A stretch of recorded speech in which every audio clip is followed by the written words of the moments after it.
तो बच्चों आइए आज हम लोग अध्याय 1 के कुछ महत्वपूर्ण MCQ अर्थात बहुविकल्पीय प्रश्न को लेकर उपस्थित हुए हैं। तो जैसा कि आप पहला प्रश्न देख रहे हैं, निम्नलिखित कथनों में से कौन सा एक भूगोल का वर्णन नहीं करता है? किसका वर्णन नहीं करता है? भूगोल का वर्णन नहीं करता है। तो प्रश्न क्या कहता है कि इसमें जो है भूगोल का वर्णन कौन नहीं करता है? देखिए, हम पीछे क्लास में आपको बताए थे मानव भूगोल, और इस प्रकार से जितने भी भूगोल की शाखाएं थी, जितना उपक्षेत्र था, सभी पर हम चर्चा किए थे। तो उसके हिसाब से आप जब इसको देखेंगे तो आपको पता चल जाएगा कि कौन जो है वो भूगोल के अंतर्गत नहीं आता है, कौन भूगोल को वर्णन नहीं करता है। ठीक है, तो जैसे कि देखिए यहाँ है आपको समाकलनात्मक अनुशासन। तो ये समाकलनात्मक अनुशासन जो है वह भूगोल का वर्णन करता है, तो इसको याद रखना होगा आपको। दूसरा जो है मानव और पर्यावरण के बीच अंतर संबंधों का अध्ययन। बताइए, मानव और पर्यावरण के बीच अंतर संबंधों का अध्ययन क्या कहलाता है? पढ़ाए थे हम, मानव भूगोल कहलाता है। क्या कहलाता है? मानव भूगोल। और वहाँ पर हम अंडरलाइन भी करवा दिए थे, बताए थे कि ये प्रश्न आगे पूछा जाएगा। ठीक है, इसके बाद है आपको द्वैधता पर आश्रित। क्या है? द्वैधता पर आश्रित। ये तीनों जो है क, ख और ग, ये आपको ये भूगोल के अंतर्गत आता है, भूगोल का वर्णन करता है। वहीं बात करें हम अंतिम जो घ वाला ऑप्शन है प्रौद्योगिकी। प्रौद्योगिकी को अंग्रेजी में क्या कहते हैं? बताइए, पढ़ाए थे। टेक्नोलॉजी कहते हैं। क्या कहते हैं? टेक्नोलॉजी को हिंदी में क्या कहते हैं? प्रौद्योगिकी। बोलिएगा, बिल्कुल। तो प्रौद्योगिकी के विकास के फलस्वरूप आधुनिक समय में प्रासंगिक नहीं, यह आपको भूगोल का वर्णन नहीं करता है। जबकि भूगोल का वर्णन क्या क्या करता है? तो बोलिएगा समाकलनात्मक अनुशासन, दूसरा मानव और पर्यावरण के बीच अंतर संबंधों का अध्ययन, इसके बाद है आपको द्वैधता पर आश्रित। क्या है? बिल्कुल। तो इस तीनों को याद रख लीजिएगा, और ये जो ऑप्शन डी में है यानी कि ऑप्शन घ में है, यह आपको याद रखने की जरूरत नहीं है, बस समझना है आप लोगों को। ठीक है, चलते हैं हम लोग अगले प्रश्न पर। दूसरा है निम्नलिखित में से कौन भौगोलिक सूचना का स्रोत नहीं है? किस सूचना का स्रोत नहीं है? भौगोलिक सूचना का स्रोत नहीं है। तो नहीं वाले प्रश्न को हमको गौर से पढ़ना चाहिए। तो देखिए, भौगोलिक सूचना का स्रोत कौन नहीं है? यात्रियों का जो विवरण है, ये है, यात्रियों के विवरण से भौगोलिक सूचना मिलती है। दूसरा है आपको प्राचीन मानचित्र। जब हम लोग नक्शा देखते हैं तो नक्शा से भूगोल के बारे में कुछ जानकारी मिलती है कि नहीं मिलती है? आपके स्कूल में ग्लोब रखा हुआ होगा, ग्लोब से जानकारी मिलती है कि नहीं मिलती है? मिलती है। तो वही कहता है कि भौगोलिक सूचना किससे नहीं मिलती है? तो यात्रियों के विवरण से मिलती है। अगर पुर्तगाली आया, यूरोपीय आया भारत में, व्यापारी किया, फिर इसके बाद जो शासन की प्रणाली शुरू कर दी, तो कोई यात्री के माध्यम से आपको भूगोल का पता चला कि नहीं चला? जी। तो इसीलिए भौगोलिक सूचना का स्रोत ये यात्रियों का विवरण है। इसके बाद प्राचीन मानचित्र यानी कि नक्शा भी है।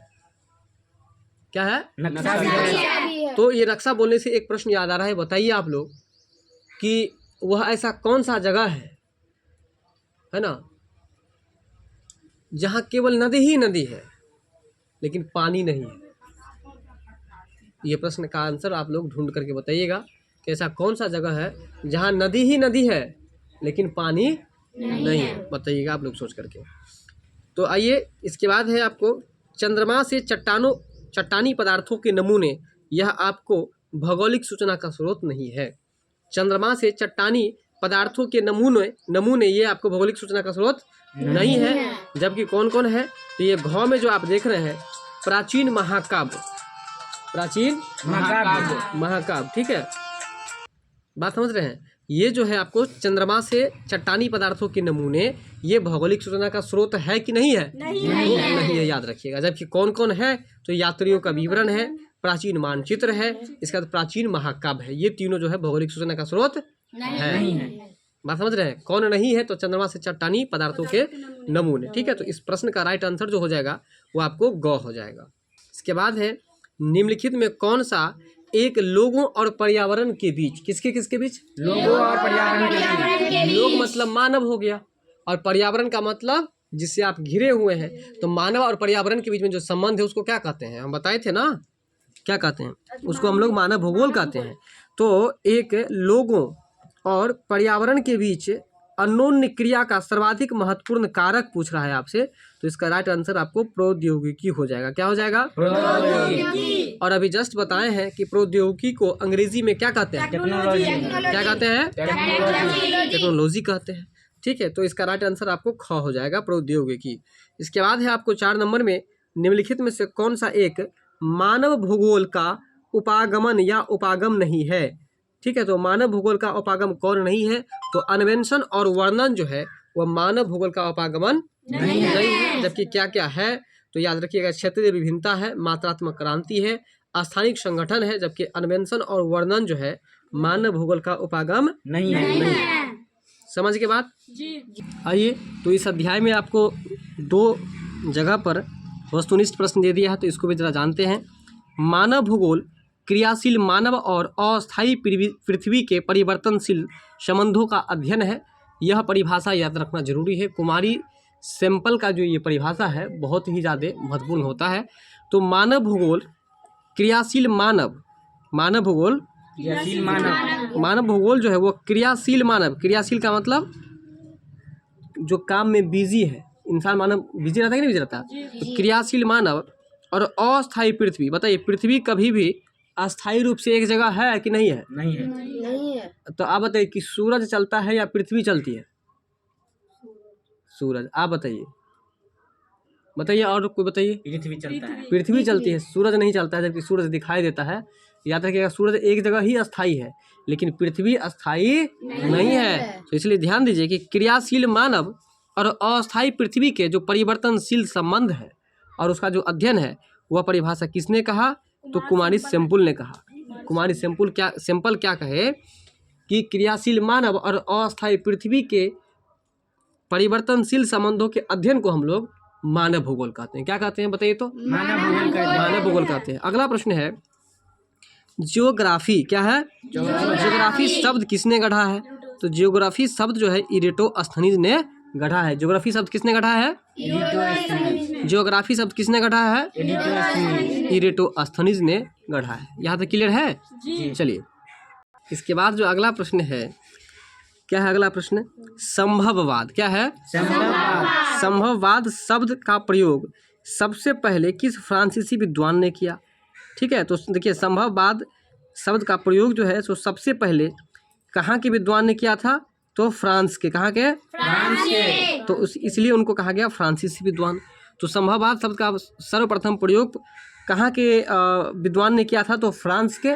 और ये जो फ्रांसीसी विद्वान थे, इनका नाम क्या था? तो इनका नाम था आपको लुसियन फेवरे। क्या नाम था? लुसियन फेवरे। बताइए कि अगर कोई पूछे कि संभववाद शब्द का सबसे पहले किस फ्रांसीसी विद्वान ने प्रयोग किया था, तो क्या बताइएगा? लुसियन फेवरे। क्या बोलिएगा? लुसियन फेवरे। चलिए, इसके बाद आगे है संभववाद अवधारणा में किस घटक को महत्वपूर्ण माना गया है? संभववाद अवधारणा में किस घटक को महत्वपूर्ण माना गया है? तो मानवीय घटक को। किसको? मानवीय घटक को। अगर आपसे पूछे कि संभववाद अवधारणा में किस घटक को महत्वपूर्ण माना गया है? मानवीय घटक को। इसके बाद आपका अगला प्रश्न है आधुनिक मानव भूगोल। कौन सा भूगोल? आधुनिक मानव भूगोल के जनक कौन है? आधुनिक मानव भूगोल के जनक जो है वो फ्रेडरिक रेटजेल है। कौन है? कौन है? फ्रेडरिक रेटजेल है। आधुनिक मानव भूगोल के जनक कौन है? फ्रेडरिक रेटजेल है। बात समझ गए यहाँ तक? इसके बाद है आपको नवनिश्चयवाद, जो कि अति महत्वपूर्ण प्रश्न है एग्जाम की दृष्टि से। नवनिश्चयवाद के प्रवर्तक कौन है? नवनिश्चयवाद के प्रवर्तक आपको टेलर है। कौन है? टेलर। नवनिश्चयवाद के प्रवर्तक कौन है? टेलर है। इसके बाद है आपको नियतिवाद। क्या है? नियतिवाद। कि नियतिवाद के जो विचारक हैं वो कौन है? नियतिवाद के विचारक जो है आपको यहाँ ऑप्शन क में जो है ये भी है आपको ई कांट, ख में हमबोल्ट है ये भी है, और सी में आपको रीटर है ये भी है। तो नियतिवाद के जो विचारक है, 3 विचारक के बारे में हम लोग पढ़े हैं। सबसे पहले बोलेगा ई कांट। क्या बोलेगा? दूसरा है हमबोल्ट। दूसरा क्या है? हमबोल्ट। तीसरा है रीटर। तो बताइए इस 3 विचारक का नाम क्या क्या है? कांट, हमबोल्ट और रीटर। फिर से बोलिए। तो किसके विचारक है? नियतिवाद। किसके विचारक है? नियतिवाद। Very good. इसके बाद है एंथ्रोपोजियोग्राफी, फिर से बोलेगा एंथ्रोपोजियोग्राफी।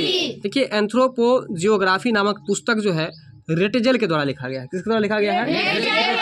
एंथ्रोपोजियोग्राफी नामक पुस्तक किसके द्वारा लिखा गया है? रेटजेल के द्वारा लिखा गया है। ठीक है, तो आज के लिए बस इतना ही। अगले वीडियो में हम लोग अध्याय 1 के कुछ महत्वपूर्ण प्रश्नों को लेकर आएंगे, जिसमें हमारा महत्वपूर्ण प्रश्न होगा। कुछ लघु उत्तरीय प्रश्न होंगे तो कुछ वहीं दीर्घ उत्तरीय प्रश्न भी होंगे, जो कि आपके एग्ज़ाम की दृष्टि से बहुत ही महत्वपूर्ण होगा।